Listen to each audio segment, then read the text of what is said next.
Voici comment je prépare mon pain sans levain. J'ai un appareil Black & Decker, une machine à pain. Donc j'ai enlevé le couvercle pour que ce soit plus facile pour vous de voir. Donc lorsque je décide de ce que je vais avoir, c'est que j'ai du levain. Donc c'est du pain sans gluten au levain. Donc j'ai mon levain ici qui est préparé déjà depuis un certain temps. Vous allez voir sur internet plusieurs façons de faire du levain. So, voici comment je procède. 2 cuillerées à soupe, vous voyez j'y vais grossièrement, d'huile, je le mets dans le fond, de manière à pouvoir beurrer, graisser en quelque sorte le fond et l'hélice, la lame de la machine, du bol. Je mets 2 cuillerées à soupe de miel.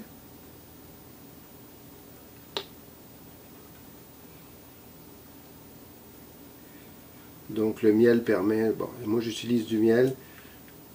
Dans les recettes, on peut mettre du sucre, on peut mettre différents produits. Pour ça, je mets ça. Comme ça. J'ai fait chauffer une tasse d'eau au micro-ondes 1 minute. C'est de l'eau sans chlore, donc c'est de l'eau de source ou de l'eau qui ne comporte absolument aucun chlore. Bon, du sel, est-ce que j'en mets pas? Tout ça est discutable. Je pense que, bon, d'après certains livres, c'est important d'en mettre un peu. Ça ralentit la croissance, la levée du levain, mais bon, j'en mets un petit peu. Pas beaucoup. Là, je termine actuellement l'utilisation du métal. Plus de métal. À partir de maintenant, je vais utiliser seulement des trucs en bois ou en plastique. Je mets mon levain. Donc, je mets 2 tiers de tasse de levain. Un petit peu plus. Il me reste ça ici. Je vais le rafraîchir. Tantôt, je vais vous montrer comment. Donc, je mets ça. Je vais placer, je vais brasser ça un peu. Je vais aller chercher un œuf. Je vous avais dit que c'était en temps réel. Ben voilà, c'est du temps réel. On apprendra de ne pas avoir d'œuf. Donc, je place mon œuf.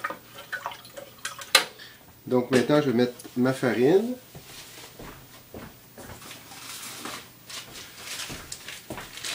Je mets 2 tasses de farine. Donc, j'ai de la farine de riz blanc. Ça, c'est vraiment du riz, ce qu'il y a de plus bon marché, là, du riz blanc du Loblaws. Ici, de la farine de riz brun. J'ai pris la milanaise. J'utilise aussi d'autres sortes. Donc, comme vous voyez, je vais mettre un peu de, donc ça c'est un peu de quinoa, farine de quinoa.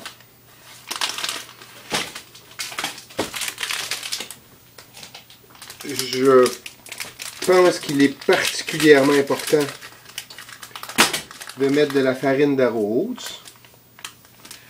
L'arrowroot permet de gonfler, à notre pain de gonfler.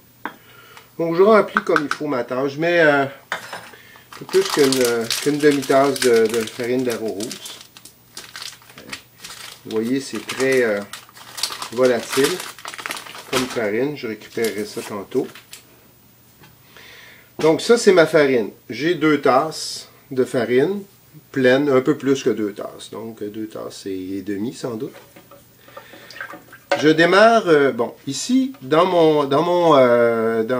mes choix, mes sélections, ici, je peux utiliser différents menus.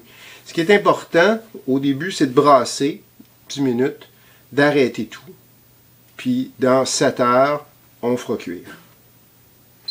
Donc je place rapide dans mon cas. Il part immédiatement.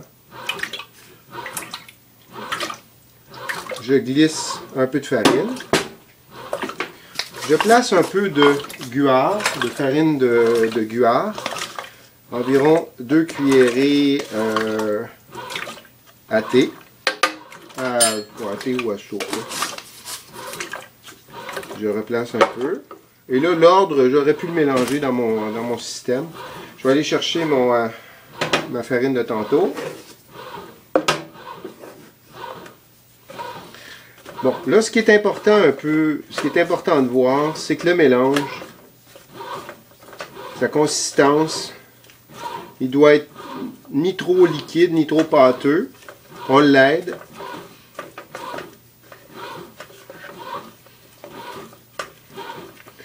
Alors là, j'ai tous mes produits. Mon pain est presque terminé.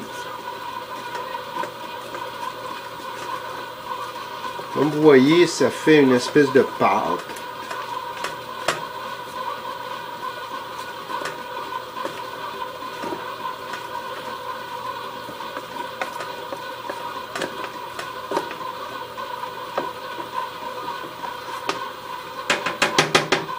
J'ai un petit moulin à café qu'on garde seulement pour ce genre de choses-là. Donc je l'utilise pour moudre, vous voyez, mon lin. J'en ai mis un fond et je le dispose ici.